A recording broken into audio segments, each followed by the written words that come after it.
Welcome back to the Compound Podcast. It's episode 236. 236 presented by Parse Rum. Our friends at Parse. Go to Vinny's, pick up your Parse. It's getting chilly even in Texas. It's a good time of year. Grab a little 8, grab a little 12 of your Parse. 37. 36 or 37, Tom? Huh? 37. 37. It's in the email. You know what's 37. amazing to me? Is that I wrote down in my notebook, but I didn't see the bottom one. It's 37, 237. Compound Podcast presented by Parse Rum. That is correct. Tom, good news, bad news. Good news, bad news. Bad news first, good news second. Bad news, Soto's a Yankee. Good news, Max Fried's a Yankee. You're all over the place right now. Soto's a Met. Max Fried's a Yankee. Like I said. What's going on with you? Let's lock it in here. We're both coming back. Everybody's coming back from vacation, except Tom. True. Everybody's coming back from vacation. We're a little bit sideways. Okay. Juan Soto is a Met. Juan Soto is not a Yankee. Bad news for Tom. Okay. 15 years, $765 million. Max Fried is a Yankee. 8 years, $218 million. Good news for Tom. Let's start with Soto. What do you got? 765. That's a lot of money. Because I just had one thing that I saw today, and this will be my main statement. Mookie's deal is for $365 million.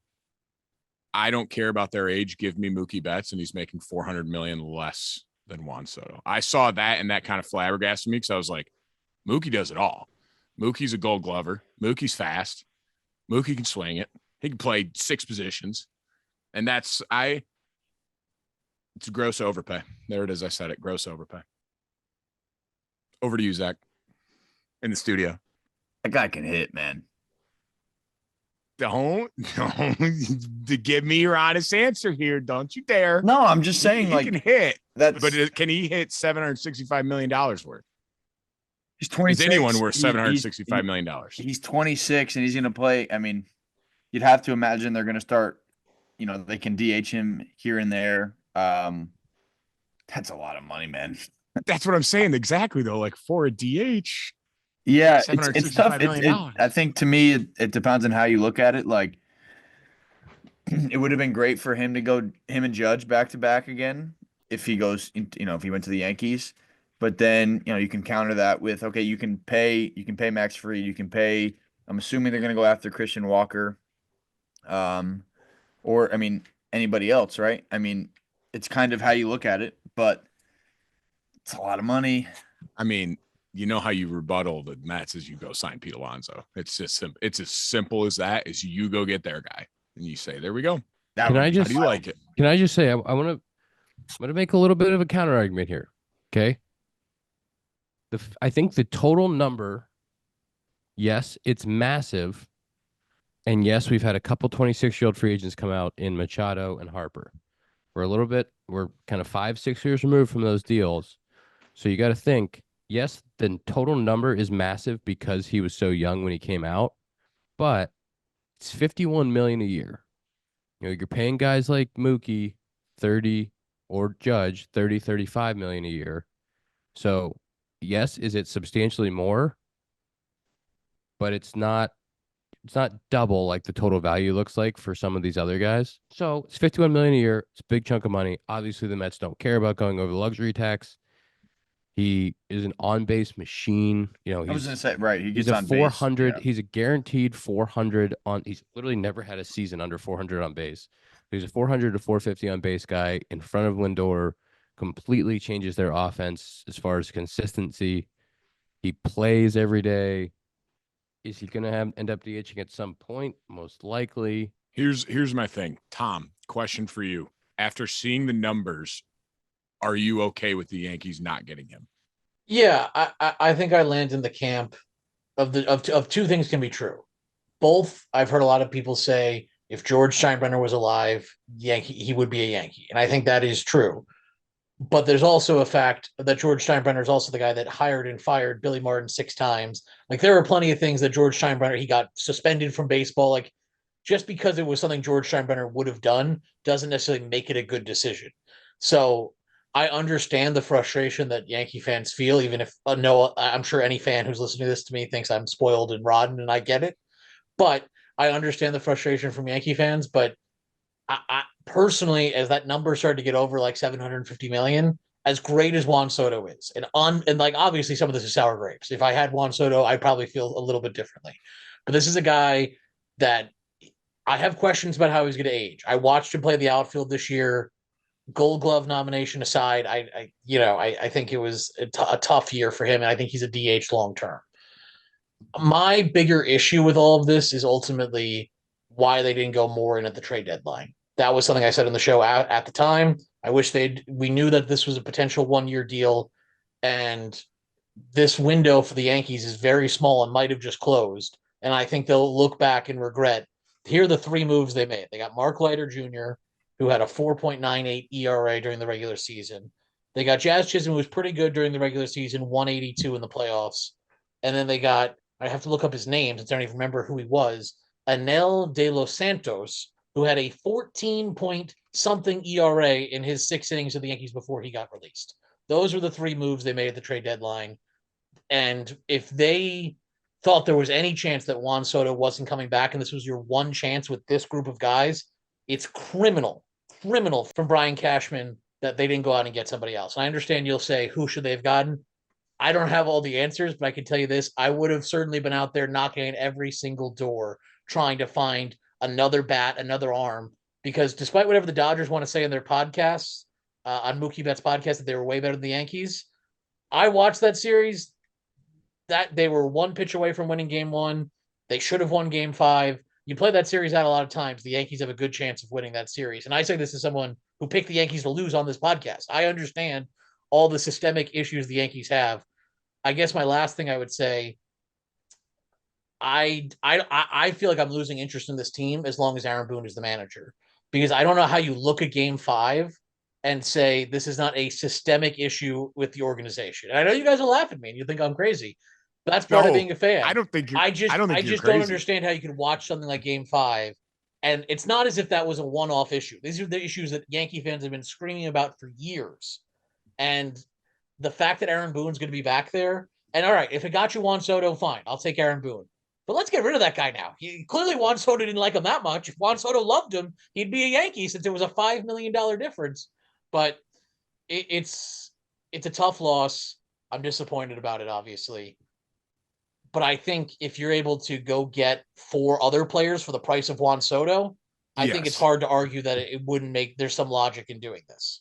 That's like what everybody around baseball has said. Like, it's kind of I don't want to say a blessing in disguise, but like you kind of have a lot more at your luxury now. Like, okay, we can pivot to A, B, C, and D right now to help this roster. Because if it's just Soto, then you're kind of looking at like, all right, where can we get like a bargain starter? Where can we get a bargain bullpen arm? And now it's like, all right, we got Max Fried. We can go after Christian Walker, Alonso, like anybody else still out there, like is absolutely on the table, which I think is huge for the Yankees because like we talked about last year, it was Judge and Soto you were kind of relying on, and then who else is going to help? And now it's like, all right, we can go get like 2, 3, maybe 4 impact bats. And I think that'll just help the team more in the long run. But again, you'd like to have Juan Soto, but I think it could be a blessing in disguise. Tom, you miss out on Soto, but you get Max Fried, 8 years, 218. That's a big number. He's 30 years old, takes him through age 38 season, maybe 37 season. Great pitcher. Obviously, tiny bit of health issues, but he's been one of the best pitchers since 2020 when healthy. Saw that. He's a competitor. He's got like 5+ pitches. Zach, you played with him. I like him a lot, though I know him a little bit, tiny bit. I like him a lot as a person and as a competitor and a pitcher out there. I think it's a great sign for the Yankees. I mean, he was nasty against you guys this year, Ian. I remember that start at Wrigley, dude. Just CG, right? Yes. I'm pretty sure you said he's been great since 2020. I swear, I'm just trying to find it, a tweet that he has the lowest ERA since 2020 in all of baseball. Yeah, either it was all lefties or all baseball, but it was like a 2-2 or something. No, it was pitch in the World Series. Like, I mean, he's done some things, man. Done some things. Wants the ball. Even this year, dude, his last start, I think as a Brave, or last home start as a Brave, went. But let me find his final line. Sorry, I don't have it right here. I mean I'll just go while you find it. for the Yankees to go him and Garrett 1-2, push Rodon to the 3, and then you have Gil. Like, it's a really strong rotation. It's a strong rotation for the playoffs. So strong rotation for the playoffs. And then Clark Schmidt at the 5. Yeah.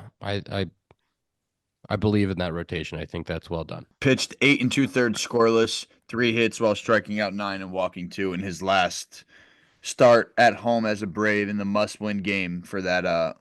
It was against the Royals. It was towards the end of the year, obviously. Is that good? But just like gotta have a game, and he almost gives you 9 innings. I don't want you to like dox him here or anything, but you played with him, and just from what I see in like interviews and stuff, like he just seems like a chill guy that isn't like too out there or anything. Like he seems like someone that will play well in New York as well. Yeah, that's something like we see guys go there all the time and just can't handle it. He strikes me as someone from a distance that's like he'll be fine there. I mean, dude, like Atlanta's not a small market team. No, like, obviously it's not like they don't have the,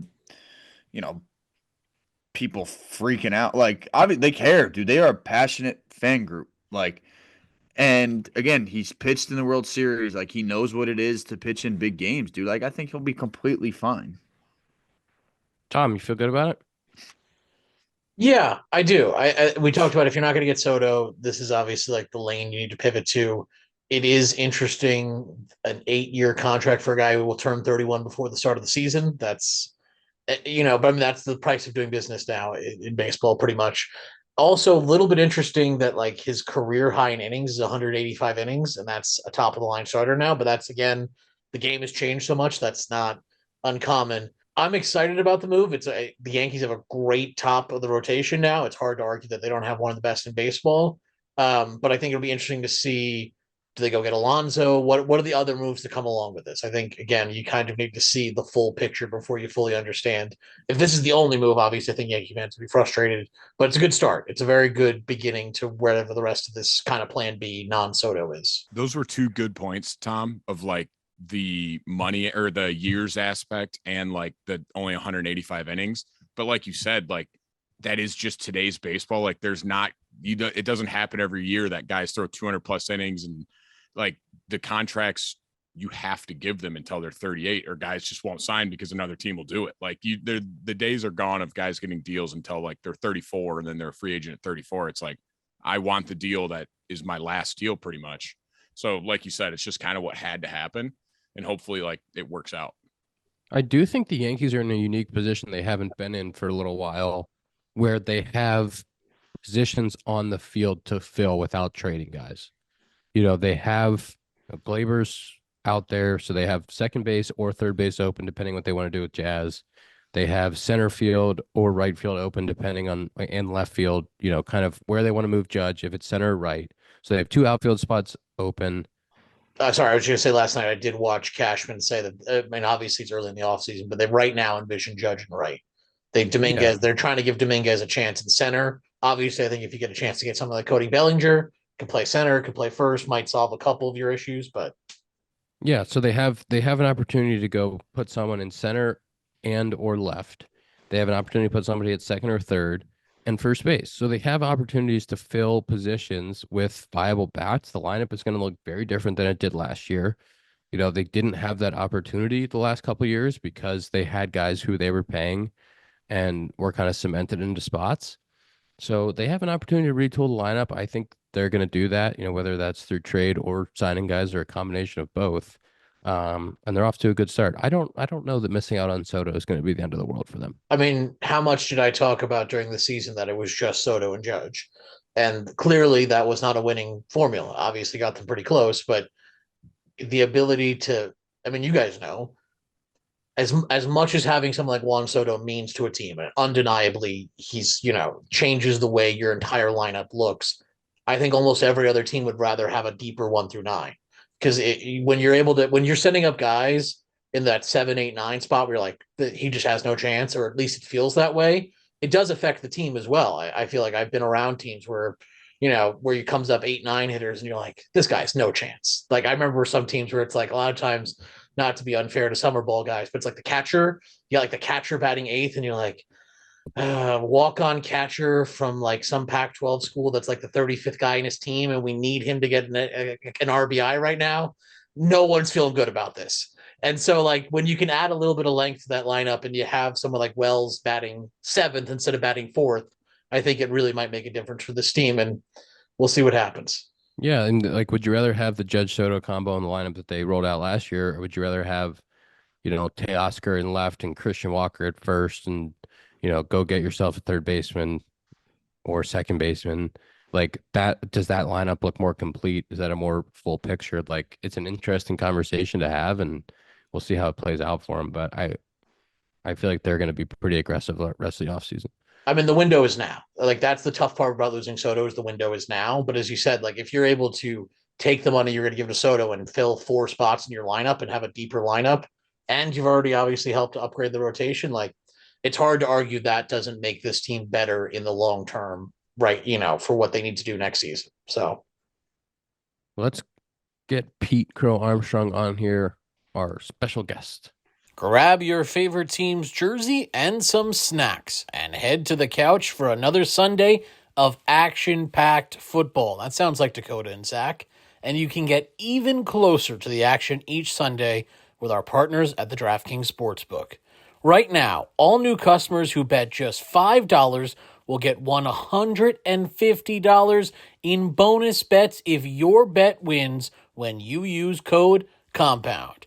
And don't forget to stay in on the action and use your $150 in bonus bets on DraftKings same-game parlays for a shot at an even bigger payout. So download the DraftKings Sportsbook app now and use code COMPOUND. That's promo code COMPOUND only at the DraftKings Sportsbook. Do you call him Peter, Ian? Yes. He likes adding the R on the end of that. Does he try to like Big Brother you? I don't think you try and Big Brother me. He just does it. He just does it. I think, yeah, inherently that's like, I think that comes with your territory now as the guy on the Cubs, The elder statesman. the elder state. Yes. Pete, I will say right off the bat, I'm sure you get it all the time. Little Big League was, to this day. Wait, is this all staying? We gotta start the interview. You gotta say No, this. it's all staying in. Let it ride. Oh, really? Oh, Yeah. we're in the interview. Right. The interview started when Dakota just started asking the Big Brother question. We're in. All right, that's fine. Perfect. Let it ride. Well, no, Pete, I'm sure you get it literally all the time, everywhere you go. But truly, like, I could probably go word for word with Little Big League to this day, and I haven't seen it in years. And when I heard that that's your mom, and I, playing against you, hearing your name, and I'm like, that's just wild to me. And again, like I said, I'm sure you get it all the time, but that is pretty cool. I don't get it all that much anymore.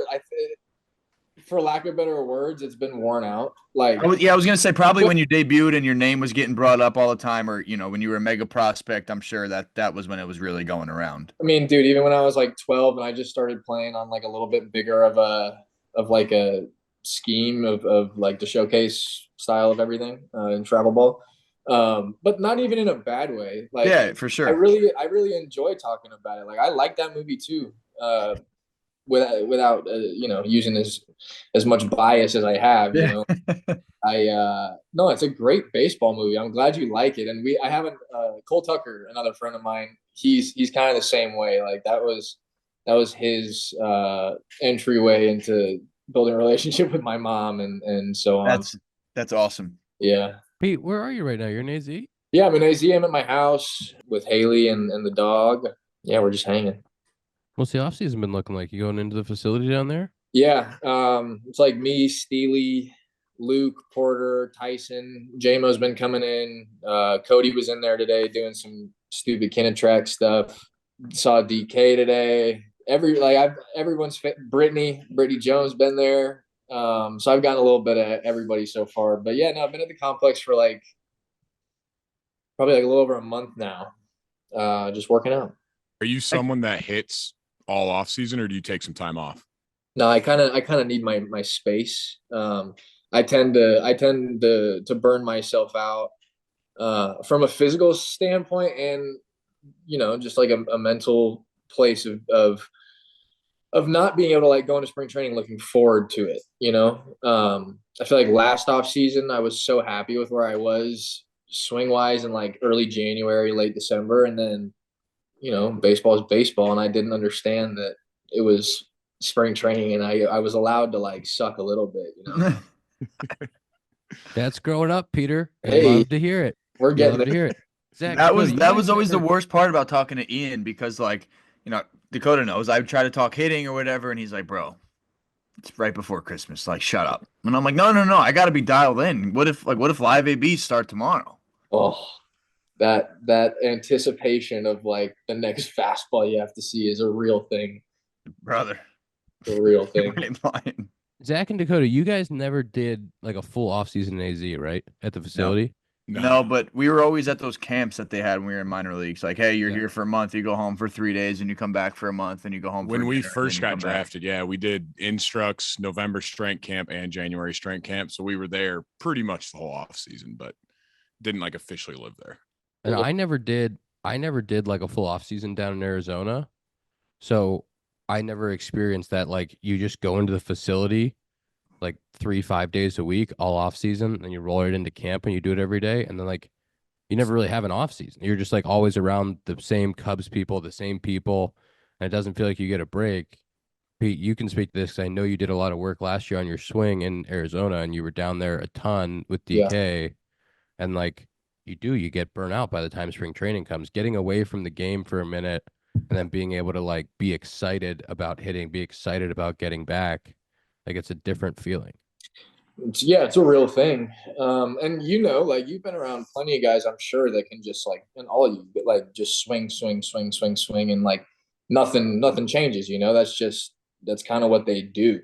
I did feel like last year, stuff started like things ran into each other. The off season turned into spring training, and I didn't feel like I had like you know that distinction between the two in a way. But this year I'm doing a little differently. I'm not hitting, so there's no like swing changes we're making again and anything like that. So the space is nice for sure. And I'm not doing anything all that different. It's just a bit of a different approach to it, I guess. Where like I was hitting a lot. I was hitting around like I think 3 days ago last year. So it's just working out. I'm in and out. Get to say hi to the boys, and then I'm doing whatever, you know. Is that kind of like you felt comfortable towards the end of the season, like with your swing? So you're like, I don't need to go into this off season and like try to retool a bunch of stuff, like kind of just stick with what we got. Yeah. I mean, I think after the season ended, I was kind of like, shoot. I mean, I've seen that I can have minimal success when I'm feeling bad. You know, I watched guys do it all the time this year, and I kind of started to see what that really meant to me, which I think helped because you know, when I was going good, you know, like working on something was the last thing in my mind. You know, it was like, let me get out to this next first at bat of the game. You know, that's kind of all I could think about. So going into this off season, it was like, all right, well, I just know myself a little better, and I don't know. It just wasn't talked about that there was going to be a swing change or anything like that. And I was kind of like, ooh, that's nice. Like I felt a little bit of accomplishment, a little bit of like peace of mind, because yeah, I did feel more comfortable with my swing at the end of the year. Not saying I felt good like the last 3 weeks of the season because I didn't. Like I started feeling bad again, but I know how to operate when I'm not feeling good now, or at least a little better than I did before.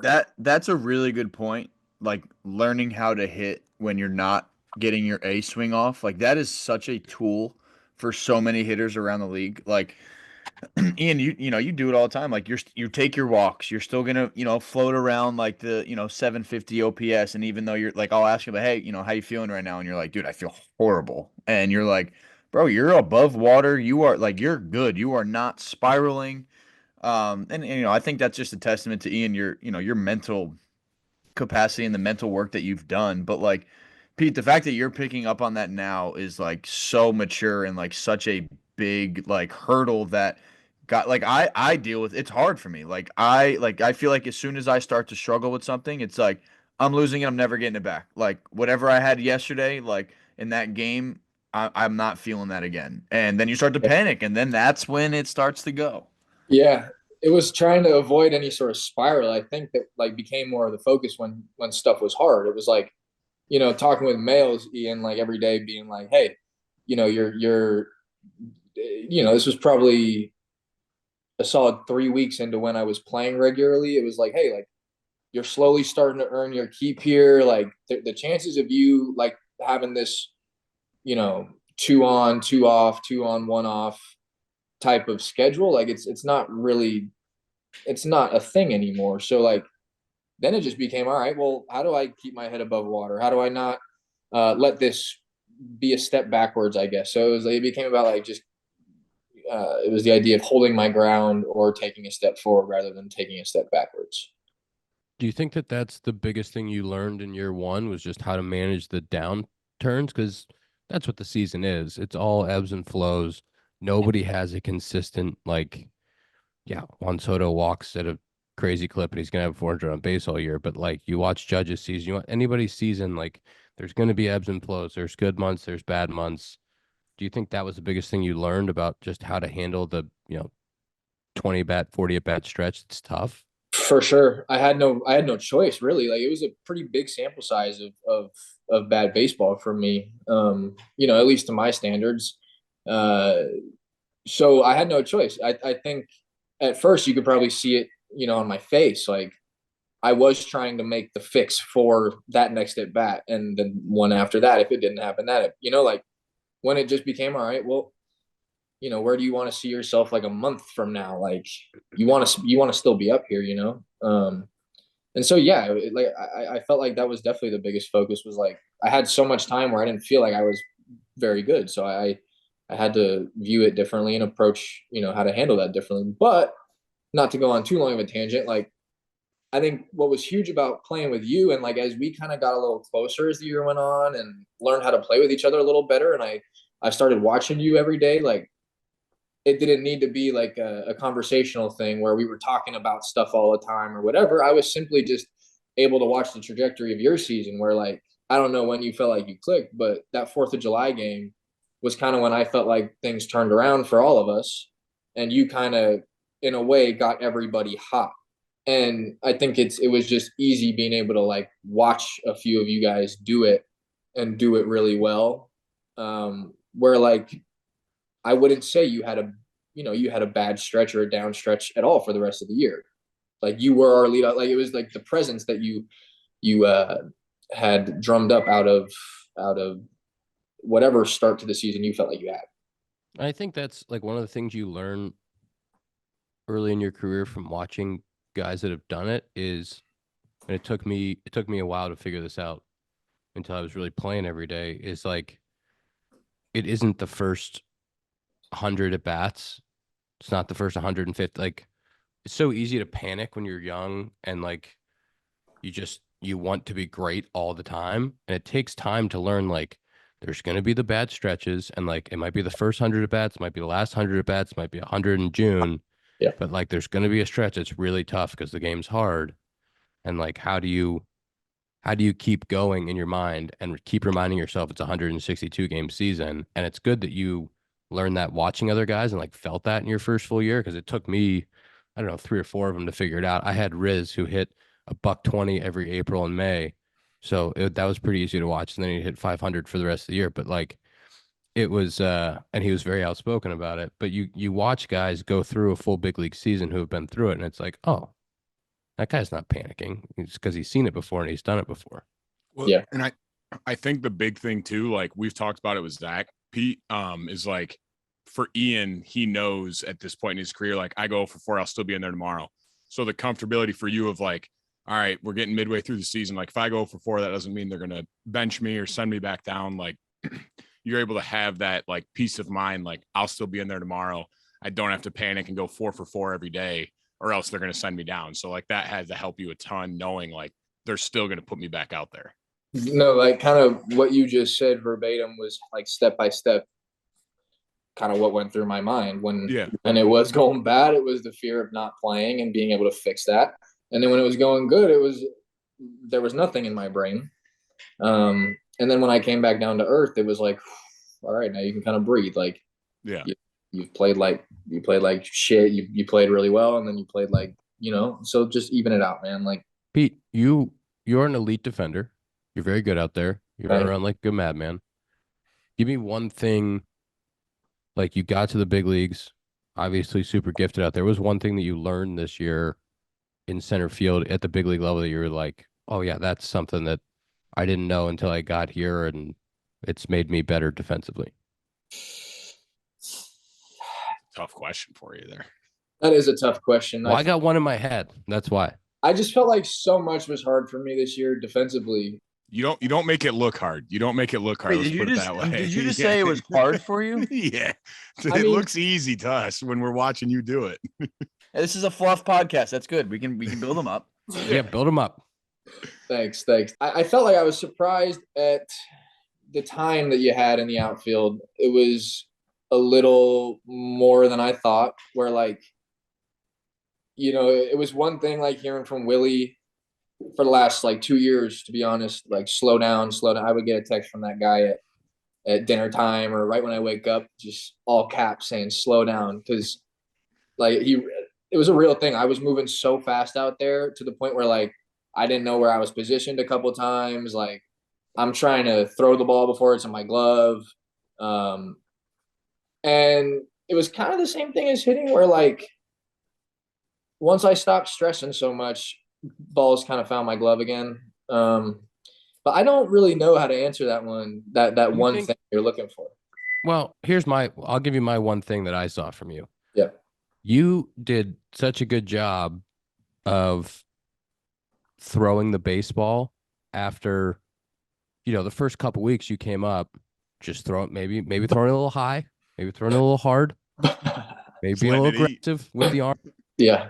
And you did such a good job of listening and making the adjustment and continuing to learn how to one-hop throws into bases and how to be more conservative with your arm because you have so much arm strength, and really working on that during batting practice, making a point of it, and like really listening to what people were telling you. And I thought that was pretty impressive. Thanks. I would have to agree with you. I mean, the throwing, like we were seeing balls go up the backstop, But yeah, it was being out there with you and Willie every day, and then even Cody too. When Cody would just spend a little bit of time in center field before he took his slow walk over to right, and then like fielded a ground ball and went inside. Like it was talking with everybody, because like Willie found a couple different ways to break through and like make stuff make sense to me. But then with you again, it was mostly watching. Like Ian does the same freaking thing every time. It's not about getting to the ball, like he's saving his legs for the game. It's just getting the ball in his glove, getting in the right position, and he throws the one hot ball in the second base.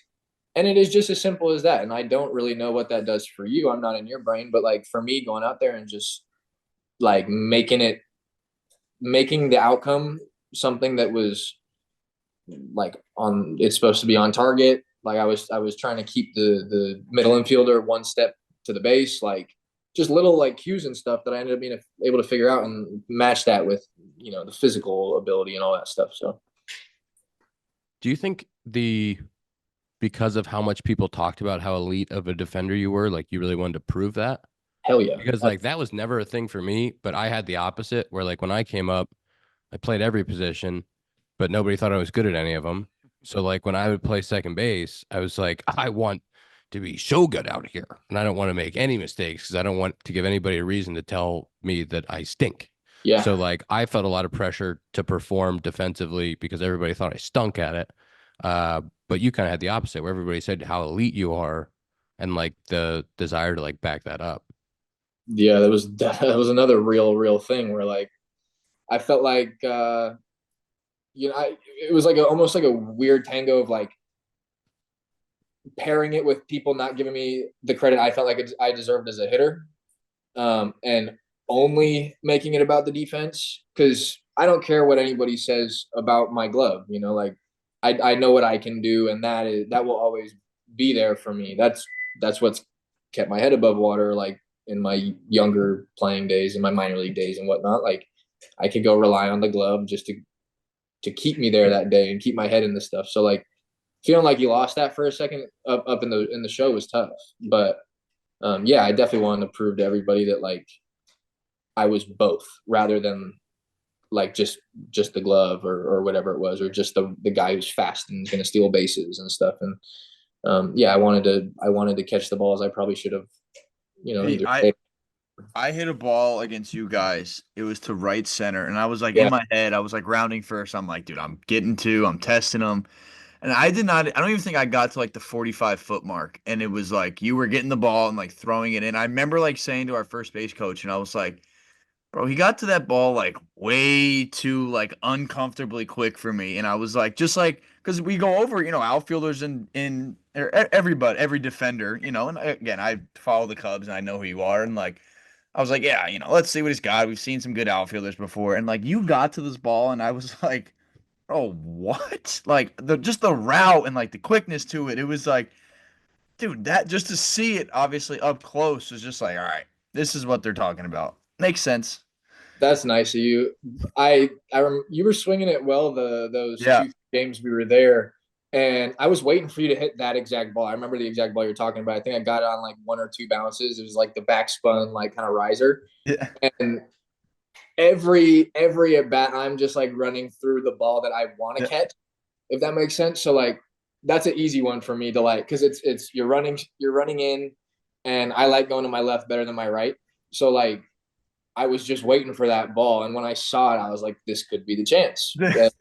I mean, it was just that's baseball. You a beautiful line drive that wasn't meant to be caught, but I remember that. I remember that one. That's wild. Yeah. I want to go back to earlier in the year. My favorite moment watching you play baseball. It was in Iowa. I'm sure you know what I'm talking about. That's off my guy, man. It's off Willie. But he gets thrown behind twice, or thrown at twice. And then Peavy gets tossed. Peavy, the GOAT, like, of course, defending his guy is the man. Yeah. And then you hit a bomb. Like, that has to be maybe the best feeling you could ever get, of like, this guy's trying to hit me because they can't get me out. So then he has to throw me a strike, and it's like just a bomb. That had to feel incredible. No, that was the best feeling ever. But hey, PV, that was just as much PV's homer as it was mine, because I don't I think Willie Peralta at that point, he's pretty fine getting tossed if he regardless of the warnings issued. Yeah. So I feel like I was probably I had one in the ribs coming for me the next pitch if Peeves didn't get tossed. But man, that was so crazy. It felt so good though. That's again one of those things where it feels too good to be true that you're about to get another fastball after that. Yeah. But I was selling out heater no matter what after those. That was like palm sweaty. You don't really know what's going on. You feel pretty wired. That was. And it's never fun in the box when like someone's trying to hit you and you're like, all right, like it's gonna hurt if he hits me. I really don't want him to hit me. So like to still stay in there and like turn on the heater was just sick to see. Thanks. Yeah, that was fun. Everybody was kind of confused too. That was something that I think that bullpen or the pitching staff had kind of decided they were going to do based on what I heard. And there was we didn't want to hit Henry Davis after that. He was, I think, one of the first hitters up, and we had like Palencia come in throwing 101 and and I remember Henry Davis just being like, dude, I really thought you were going to hit me there. We were like, nah, like we were all confused. And we won that battle the right way too, which was the best part of it all. Was like we got to do it actually hitting the ball, which was the most rewarding thing ever. 100%. Yeah. Pete, what do you got on your first year playing? Well, played there in September, but your first full year playing at Wrigley, and like the uniqueness of seeing Wrigley for a full season. I mean, I like a pretty relevant like image in my mind is our walk up the stairs from the cages. And it got so fun because it was like once I knew what I was doing at the field, I know you guys know how this goes. Like once you really kind of got your feet underneath you and you're from the time you wake up till right before the game, like you kind of know exactly step by step what you're going to do that day. It was fun because it was like I'd go get my 30 minutes outside, and then the next time I'm in the stadium, it's just poof, like people, blue sky, whatever it was. And it was amazing. I felt like I built like a nice mini relationship with the people in the outfield and the bleachers. But like males, man, he'd be like, hey, those are your fans out there. Those are your people. Like you go tell them hi, you go give them your love, like you go give them what they deserve. I'm like, yeah, hell yeah. And it was really that though. Like it was so cool. Just I don't know who I'm saying hi to out there, but like waving and seeing a bunch of hands wave back at you and smiles in the crowd, and even hearing like mini conversations behind me when I needed to like check out. It was amazing. And then like you mentioned it. One thing that really stands out was the sun for me, because I think you and Nico said it. You were like, hey, as the year goes on, the sun gets worse for all positions. And sure enough, like I had some problems with the sun, but getting used to Wrigley also felt pretty rewarding, I'd say, because that's a hard place to play sometimes, but it's beautiful. It's amazing. Yeah, it'll challenge you mentally, and that April and September sun is no joke. It's low in the sky, and you're just fighting it from inning like 3 till 8 in center It feels field. like it's following the ball in a way. Tell you what, I mean, I dropped the pop-up there. I haven't dropped the pop-up probably, I would be willing to say in like probably close to 10 years. And like, I remember talking to Ian about it after, and I was just like, bro, it was just like a different pop-up. Like, I catch him with 2 hands no matter what. Like, I'm pretty sure-handed with that.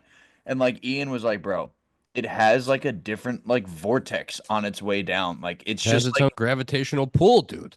Dude. it was a night game, and I was playing third, and it was it was windy in general. But I remember when it got to its highest point, I was like, all right, like I'm in a pretty good spot for this. Like I'm playing third, and I forgot I think Bush hit it, so I know it was gonna be funky anyway. And I remember looking up, I was like, all right, I'm in a good spot, all good. And like just the last like glimpse I have of it was like probably 8 feet above my head, and I was like, brother, that thing is moving right now.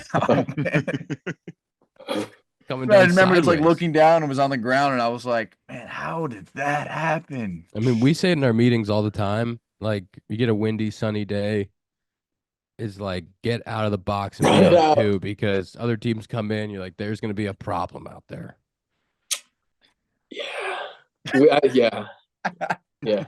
Watching balls go 60 yards to the right from I don't know. I think Cody hit a ball like 101 at some beautiful launch angle. It was like some nice ball flight, whatever. And then it was a left-handed hitter pulling a ball to right field, and Cody tends to backspin him pretty good, I feel like, or at least True. The way that the ball wants to fly is pretty true. And I remember seeing it take a right turn, just being like, what is happening? What is happening? Wizzy's homer, or should have been homer against the Cardinals at like 111 or 112, whatever that was. Crazy. It's a different place. Different place. Zach, you would appreciate this. Napoli's the best with those pop-ups, because when he played first, he hated infield pop-ups. So he would just tell the second baseman, he'd be like, I'm running to the dugout. You go get it. It didn't matter. It was funny. I think the next day I kind of broke the ice with Arcia. I don't know. No. It was the next day. And like Ozzy and him were kind of there. And I was like, hey, pop up. Like, you guys got it. You guys both got it. And they started dying laughing. I was still pretty early there. But dude, it's different, man. It's a different pop up. Nap said it takes bad hops up there. That's a great way to put it.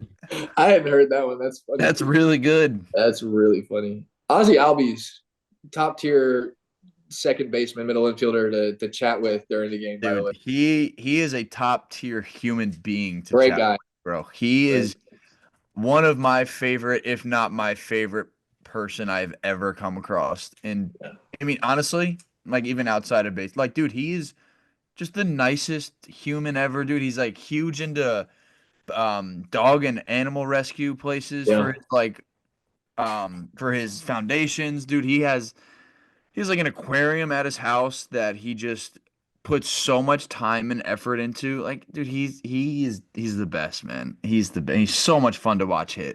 Yeah. Zach, this is a fluff pod, but Dakota and I are both offended that Ozzy's your favorite, not us. Well, listen, I was gonna stop there, but like I was gonna let it slide, but yeah, it didn't feel great hearing that. No, I didn't love it. Well, I gave him a hug after I left with Atlanta, and you guys didn't, so that's okay. Yeah, no, we get it, man. You gave me a hug when I saw you this weekend, though. I did. Sorry about it. Hey, Peter, thanks for coming on. Hey, yeah. I've been waiting to do this. I feel very accomplished right now. My first one down. We've been yelling at Ian to get you on, so just blame him, all right? Hey, he said he's got to earn his stripes. Look how much time you got in the offseason. It's an offseason thing. It sounds a lot like my effort to try and get him to golf with me, or for me to good luck. golf. This spring, we're dialing it up. He did shoot me a text. He said one of his first orders of business was getting me out there, and I smiled. I'm not gonna lie, I smiled. That had to fire you up a little bit. I like that. It was great. Zack, he's been grinding on his game all off season so that he's ready for spring. That's good, man. You got to do it to play with the big boys like Ian. I hear it. Can't be a hack. But yeah, we appreciate you, Pete. Yeah, thank you, brother. Thank you, guys. That was such a blast. Peter Crow-Armstrong, what a beauty. His hair's looking good too. His hair's looking luscious. He's got the curls going. That is a good head of hair. It's funny because I think I've only played against him that one or two series that we played against each other, and like that is just not who I picture him as. Like, figured he'd be way more fiery and like, dude, he's very like, dude, that was a really good conversation. I'm not saying like one thing or another, but like for him to figure, like field, I said it in there. I was like, dude, for you to kind of figure those things out that early is huge. One of the things I was telling you guys during the year is like he gets it, and like he asks questions, he watches. Like you can tell that he's watching the guys he plays with, and he wants to learn, he wants to get better. And like for a dude who's been so highly touted and told how good he is all the time, like to have the want and desire to like learn and not to think you haven't figured out is a huge character trait. It's like very important. And it was cool to watch him develop over the course of the year. Obviously the offense like came along and he was going to figure it out at some point. He's so athletic, but like, just like I said, the throwing thing, the little things, you know, the throwing thing, you know, the when to take a chance stealing a base, like when to get aggressive in situations, when to go first to third and be like, you know. And he is somebody who, if you really try to contain him, it hurts who he is as a player. Like, hey, bro, go do it and then just learn from it. Yeah. And he is like you said, it's funny because on field, he is so like, he's so fiery. He's so fast twitch. He does get a little bit emotional. He does get a little bit pissed, but like he has great conversations. He wants to see and know the game on a deep level. Like he's going to be a very good player for a very long time. I was going to mention it to you. I swear I've said it on here before, but like, I remember telling Ian, like, as Pete was coming up, like, I met him when he was like 19 in Arizona. And I was like, that's the most mature 19-year-old I've ever met in my life. Cause you meet like high school draft guys and typically it's like, you can spot them in a room. They stick out like a sore thumb. Like this guy got drafted out of high school. Like, it is what it is. Like, oh, you didn't go to college. Like I can tell. But he was someone where I was in shock. They're like, yeah, he's only 19. I'm like, what are you talking about? I don't understand. And that, like, even now, like, he's still only 22. So like Ian said, like, he still has some times where like he'll get a little too fiery almost. And it's like, the guy's still 22. Like, he's still figuring it out. He's still getting comfortable at the big league level. But it's sick to see, like, seeing him have a full season in Chicago. And like, it's exciting for the future of like how he'll perform. Let's get the people to Sloan screen time. Sloan is the world's leading manufacturer of commercial plumbing systems. They're at the forefront of the green building movement and provide smart, sustainable, and hygienic restroom solutions by manufacturing water-efficient products, including flushometers, faucets, sink systems, soap dispensers, and fixtures for commercial, industrial, and institutional markets worldwide. To learn more, visit sloan.com. What are your screen times? Wow, mine was this high. That's not good. 5:47. Ooh. Mine's 6:19. Can I give my screen time from when I was at Zack's bachelor party on Friday? Hour 57. Today, 8:30. 8 hours and 30 minutes. Not great. Not great at all. We don't want to talk about it. We're going to move on. But you know what? Move on. When I was with my friends, I was present. Each day it was under 2.5 hours. I was present with my friends. 3 hours and 5 minutes. 3:05 for me. 3 hours 5 minutes. I know you wanted that win, Tom. I'm sorry. I don't know if it's 3 hours. I don't know if it's 3 hours and 5 minutes because the screenshot you sent. Oh, you're an hour behind. I'd like to retract. I got nothing to say. Yep, episode 3, 240, 237. 237 presented by Parse Rum. Go to Benny's, get your Parse. Cheers.